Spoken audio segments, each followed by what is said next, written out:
And the Indian people are the earth people, flesh, covenant. They live by nature. They respect earth. There you see any Indian, they're always fighting for Mother Earth. The European cultural people are air people. And they live by that. European white people are not rooted on this earth. They constantly move around, constantly worry about being without. And I noticed that. There's nothing wrong with those behavior. But when you combine those four covenants together, you're going to formulate this physical body that we carry. And if these four covenants come together to formulate your blood, your breathing, your flesh, and your heart energy, why are we standing separately? Black, red, yellow, and white, standing separately, disliking each other. I really like it when I run into Eastern, Southern people and tell me that this is their country. They don't realize they're looking at the real landlord. And the 7 laws of the Lakota laws are written into the American flag. And the star people, avatar people, Indian people, written into that American flag. And that American flag was captured June 25th, 1876 at Little Bighorn by the Lakota people. So that's rightfully ours. But I like it when they come to me in a demonstration in Wisconsin. I saw a big sign that says, Indian, go home. You know. So it's something that's kind of humorous. They have to realize if they do that genealogy and find out where they come from, they're going to be much happier. They're going to be much happier. Find out where they come from. England, Germany, you know, somewhere, bloodline. They'll be happy. So it's important now for younger generations to really look at themselves. Because nowadays, parents don't pay attention to their children. They're too busy making a living and the kids run their own show. They grew up without TLC, tender love and care, like we did. So that's why they don't care. Especially this casino rampage going on. Bingo, you know, mothers are constantly going, dreaming about making money. Fathers going. What it does is they neglect their children. So the children start using drugs. Alcohol, they don't know the foundation of respect, so they start shooting each other. You know. And that's the root of all evil, is self. If you don't know yourself, you're going to become like that, unstable. There's nothing wrong with you. All you need is somebody to hug you and tell you you're okay. That's what I do to the young people here now. I talk to them, I take them in the sweat lodge, and pray with them, and they handle the horses, and work together out there. Show them all the berries, or all the wild turnips. Everything needs to be done. Go to the buffalo pasture, know the history of the buffalo, the whole concept of family histories in that buffalo. Learn about the teepee, the generations of life you come through. Every one of those poles in the teepee tell you a story. All of this I learned from my grandma and grandpa. It was military experience that introduced me to alcohol.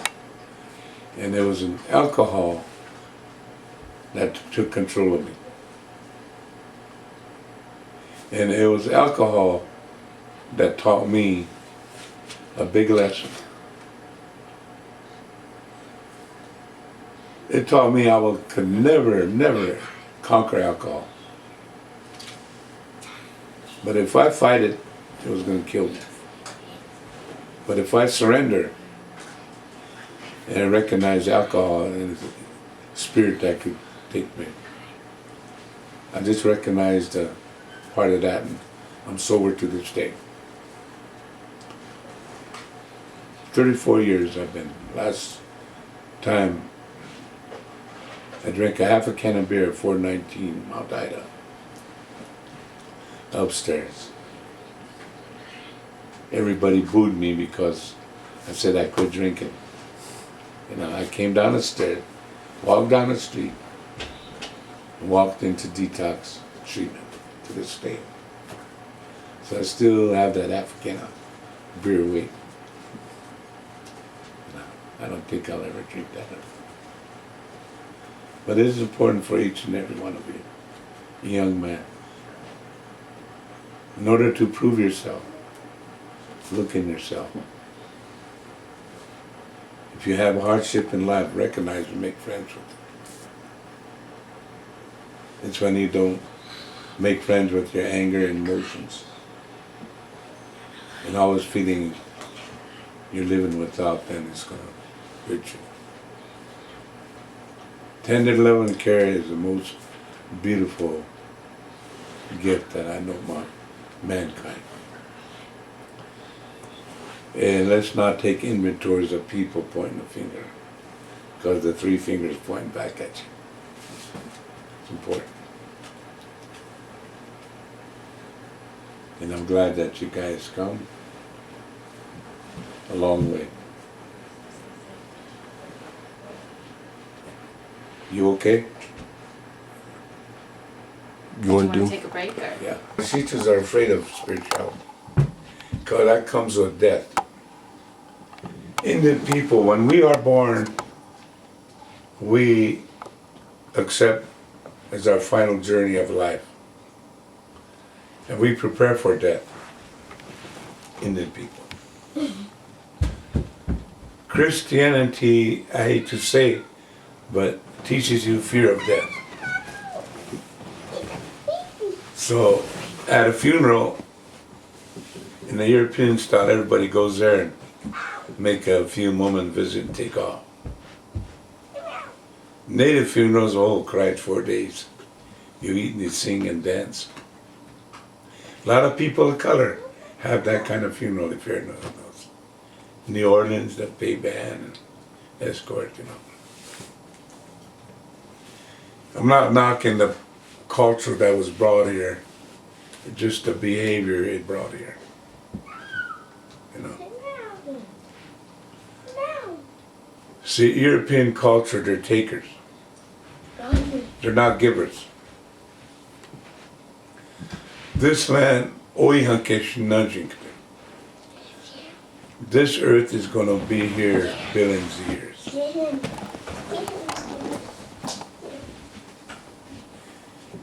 But yet they think they own this little bitty parcel of land. Because they're not rooted. The spirit is not born here in North America. They're not rooted. Blacks are not rooted here. Asian people are not rooted here. One thing they have in common, they all wear suits, imitating something that they're not. So I always teach the students that come here, the European black and yellow people that come here to learn, I usually teach them to give, wopila, to say thank you to the food. And they're lost. They're never taught to say thank you to the food, water, earth that sustained their life. And if I ask them to say a few words to the Great Spirit, they say, what is that? Well, in your terms, that's God. In our terms, it's called Creator. He created everything. And that's where I created this joke. Because we have a learning session starting June 2nd it starts here. We go to Bear Butte and then after that. So the culture that they brought here has affected all people here. People of color. They're all takers now. At gunpoint. But the European culture learned education to take. They go to school, and they appoint themselves 30 years to work their butts off and then die. They put education as a stepping stone. People of color are holistic people.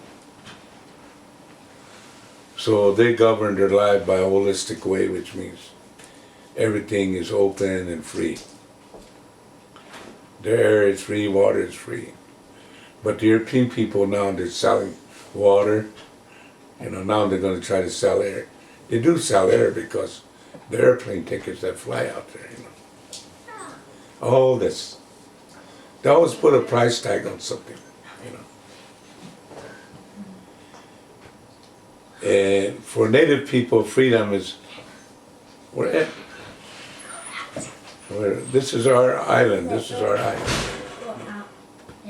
This is our place. Don't let him go out. Most of these, the European and black and yellow are immigrants. People of color far outnumber the Europeans. Right here in North America. I spoke 3 years ago in Chicago, and I predicted that the people of color in the future will govern the world. And that's coming true. I travel all over speaking about peace, love, and harmony and equality. Because we're going to go back to one blood. And we're going to go back to one color. And that's brown, reddish brown. Just like when the first two Hebrews got together, they called Adam and Eve. The red man. So this whole damn creation's created by Indian people. And the laws has always been kept by Indian people. And there's one law nobody can conquer. You know what that is? That's natural law. They call that eagle feather law. They call that secret path law. And this was something that I know is true. After the takeover here at the Oglala Tribal Council in 1999, I and Chief Red Cloud, they wanted to prosecute us, the federal. And I asked the prosecutor if he could hold an eagle feather. Then I put my hand on their Bible that you brought from overseas. And he said, no, I don't think I can. He threw the case out because if he touched that eagle feather, I could fine him $10,000 and put him in jail for 5 years. That's still the law here in North America. A Washita can't touch the eagle feather at all. That's the freedom. See? Washita freedom is money and materialistic. Indian Lakota freedom is the eagle feather. This earth is mine, this air is mine. I'm from the universe. I'm everything.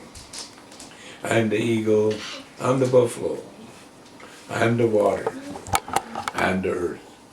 That's how our way of thinking freedom is. Now it's so powerful that Chanupa is in every country, even in Russia, China, all over. The sacred pipe is there. And all over people are falling all over each other and want to be Indian. You know that yourself. They come all over, want to claim to be Indian because of nature. Everybody should come to that circle. You can put that circle into that square society we built. But you can't put that square into that circle. It don't fit. That's the difference. And when you speak the truth, people that hear it will disagree with you. They say, oh, that's not true. Because they learned from a little square book.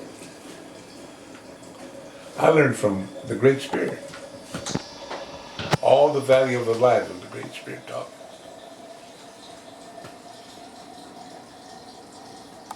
The school I attend now until the time of my death is a school of Avatar, I call it, universe. I study stars. They're the ones that tell you things. So when I go pray up to Bear Butte every year, I sit there and watch the stars. The movement of stars. And that's what tells me the whole atmosphere is changing. Freedom, again, is who you are. You know, in the United States Constitution, the native people's not even in it. We have a treaty. And the treaty was signed by the United States, not by us. And I'm a delegate of the 1868 treaty. I read that treaty that was made by United States government. You know what it says in there? They want the native people not to cut their sideburns no more. Take their hair in sideburns. So they must have thick sideburns, those cavalry guys them days, you know. That's the treaty the United States signed with the Sioux after this big one. And I'm always proud to be a Lakota Oglala, a full blood. Grandfathers, very powerful people. But I encourage everybody to study their family tree, because no matter where you come from, who you are, you're special. Because you're the only one the Great Spirit created, like you. And you can, most of the brothers and nephews that I have in jail, when they go in there, they physically think that they have no chance at all. I teach them astral travel. You know what that is? You physically are there, but spiritually you can remove yourself. And the astral travel is a gift we all have. The prisoners I teach is that they leave at home and see their families and come back, you know. It's important you know these things, the beauty of life. Is there any another question you have? Several. Oh, you can take a break if you. No. You guys filming? Yeah, those are some of the things Are you that filming? really seems minor to us here, but it's really a major interest out there. A lot of our teachers ask me, you know, like somebody's getting married in Badland, he just called and wanted to see if I could be there, so I said, well, I'll call back later. But it's important because I went to, what do you call it, Warren Wilson College. That's the holistic college. It's in North Carolina, in Asheville, North Carolina. And I'm taking a couple students over there this summer because it's an environmentalist college. But at the same time, they raise their own milk cows and their own food, their own field of tea, different herbals, and their own, they do their own butchering. So when I went out there for a week to speak at the college there, all the food is beautiful. It's just amazing how much chemical they take, But the majority of the society now, see, that's the reason why I wrote that book. Learning Journey on the Red Road. If you read that book, it tells about,